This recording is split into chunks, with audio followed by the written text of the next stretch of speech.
Selanjutnya pemeriksaan dari nervus 8. Nervus 8 itu vestibulocochlearis atau nervus untuk sensorik pendengaran.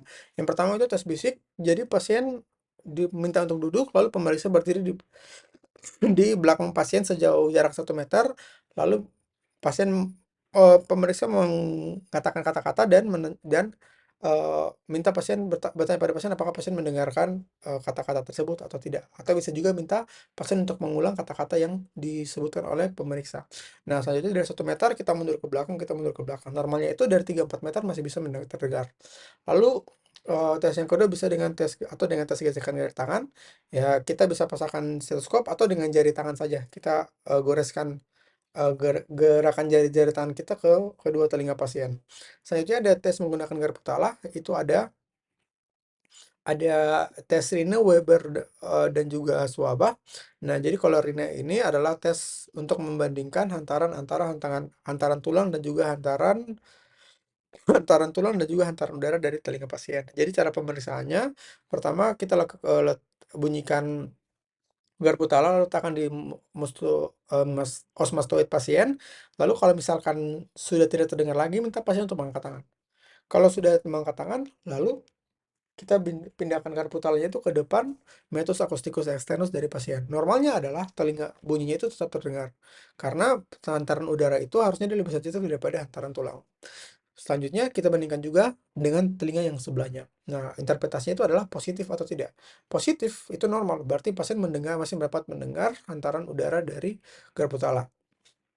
Lalu selanjutnya adalah tes wabah. Tes wabah itu membandingkan hantaran tulang dari pemeriksa dan juga pasien. Jadi kita dari pasien dahulu kita bunyikan garpu talanya, lalu ketika bunyinya sudah hilang minta pasien untuk mengangkat tangan. Kalau misalnya sudah hilang, kita pindah ke eh, eh, osmastoid dari pemeriksa. Lalu masih terdengar atau tidak? Normalnya adalah tidak terdengar. Nah, selanjutnya buatnya sebaliknya dari pemeriksa ke pasien. Kalau pada pas pemeriksa tidak mendengar lagi dan pada pasien masih mendengar, maka swabahnya itu memanjang. Nah, kalau kalau kita swabahnya memanjang, kita curiga itu adalah pada penyakit tuli konduksi. Selanjutnya kita lihat juga dari Weber itu lateralisasi, kita letakkan garpu tala bisa pada vertex atau pada glabella pasien, lalu bertanya pada pasien apakah terdapat deviasi pada telinga pasien. Apakah terdapat deviasi pada salah satu sisi, di mana salah satu sisinya itu lebih besar, atau lateralisasi, di mana salah satu telinganya itu terdengar lebih keras suaranya dibandingkan telinga yang lain. Nah, untuk kita lihat dari sini dari tuli konduksi, itu renanya itu biasanya itu negatif, sedangkan kalau pada turi sensorik renanya itu baik. Ah, sepertinya terbalik. Oke, untuk ini selanjutnya ada dari Swaba dan Weber itu ada pemeriksaan Bing, yaitu kita memastikan Weber dengan kita menyumbat telinga, lalu kita pastikan Webernya lagi. Kalau normalnya itu akan terdapat lateralisasi di telinga yang kita tutup. Oke. Selanjutnya untuk pemeriksaan lain adalah pemeriksaan tinnitus. Bertanya pada pasien apakah pasien bunyi mendenging atau mendengung atau tidak, nadanya itu rendah atau nadanya tinggi. Lalu untuk keseimbangan, karena nervus 8 itu kan ada vestibulocochlearis. Jadi untuk vestibulonya itu untuk keseimbangan dan cochlearisnya itu untuk pendengaran. Untuk keseimbangannya kita dengan tes Romberg itu minta pasien untuk berdiri tegak atau ini ada di pemeriksaan keseimbangan nanti di belakang. Ada juga tes Fukuda, tes Romberg dipertajam. Tapi kalau pada keseimbangan ini ada beberapa syarat, itu pasien tidak boleh ada kelemahan. Kalau misalnya ada kelemahan maka tidak boleh dilakukan pemeriksaan ini. Selanjutnya itu vertigo. Vertigo itu kita bisa tanyakan em,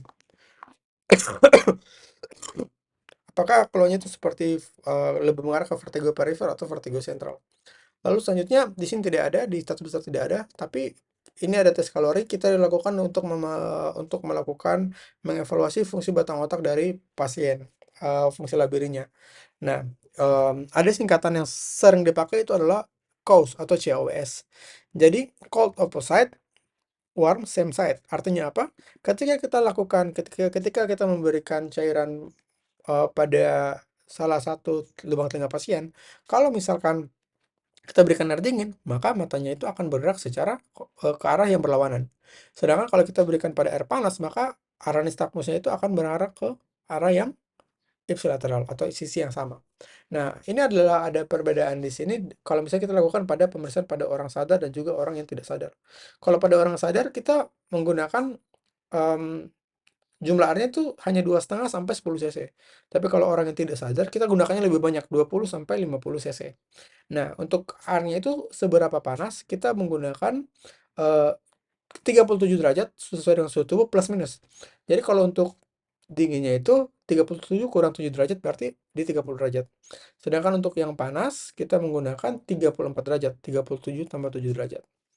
Oke, selanjutnya em, kita lihat kalau memang tidak ada nistagmus, ya kemungkinan itu ada kerusakan dari labirin atau gangguan dari batang otak.